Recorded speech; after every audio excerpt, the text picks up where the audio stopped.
Hi, we're Beth and Craig Goldstein, and this is our son Will, and we have a story to share about God's promises and God's protection. About 2 years ago, my dad retired. He had been a pastor for almost 40 years. And when he retired, he kind of struggled with finding his purpose. It was kind of a big adjustment going from leading a church to sudden retirement. So I had gone to a group of friends and I'd asked them to pray for my dad. So fast forward about 2 years later, and our niece who lives in Ohio, she's a teenager, and she had her backpack stolen. So I went back to that same group of friends and I was telling them, gosh, isn't this sad about my niece? It makes me so sad for her. And they were all, in agreement that, gosh, that's terrible. I hate that happened to her. So a few days later, one of those friends called and she said that she had told her husband my niece's story and that he said that the Lord had been speaking to him about giving some money to someone who needed encouragement. And she said, but here's the thing, it's not really encouragement for your niece, even though I'm sure it encouraged her. It's encouragement for your dad. And what I feel like the Lord is saying for your dad is because of your faithfulness, I'm going to be faithful to you and to all the generations after you. So fast forward from June of this year to August. August 1st of this past year, we took a little family trip to North Carolina to just see the great outdoors and the great Smoky Mountains and go hiking and just enjoy nature, being outside.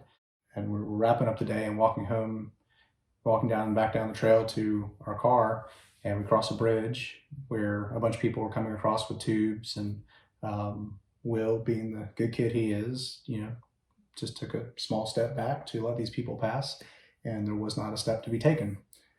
So Will went before all of our eyes, falling down this kind of hill toward the creek, off the trail, and spins around and breaks his arm and hits his head against this giant rock. We're frantically trying to assess the situation, and there's a lot of stuff going on with his head, and a lot of people and a lot of scary. And as soon as I lay him down on that trail, a man by the name of Ken is on top of him and looking at him and evaluating him and talking to us. And it turns out Ken is a retired Army medic, and Ken was very qualified for this situation. He's immediately telling, mom and dad, hey, this is a trauma. I don't want you to be scared, but, this is serious, and I'm going to stay with you.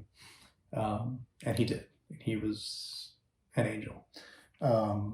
Meanwhile, at that same time, a school teacher named Aaron, who happened to be a fourth grade teacher that our daughter's also in fourth grade, was entering fourth grade, scooped up our daughter and our younger son and kind of took them away and comforted them and was with them during this time. So we were, God gave us two of the most amazing helpers that I couldn't have handpicked two better people in that situation. And it's a long story, but, Will went to the local hospital and then was transferred to the Asheville Children's Hospital and had surgery on his cracked skull within the next 12 hours.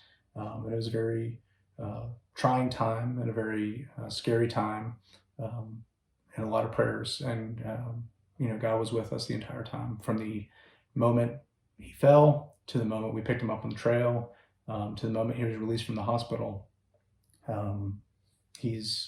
It's barely been 2 months and he's already made a full recovery. He's back. He's 100% healthy and healed. And it's a true miracle that we experience with him. And we're just so thankful that he's okay.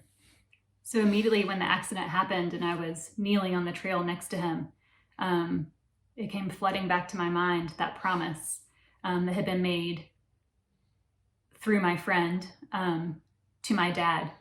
And it was for all generations. So I'm thinking, who else does that apply to? Well, it applies to me, his daughter, and it applies to Will, his grandson. So not only did God provide that protection, but he gave us a promise that we could point to, that we could lean on.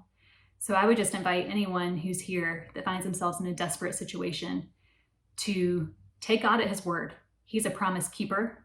He's not in the business of breaking promises. Believe that he will do what he has told you that he will do.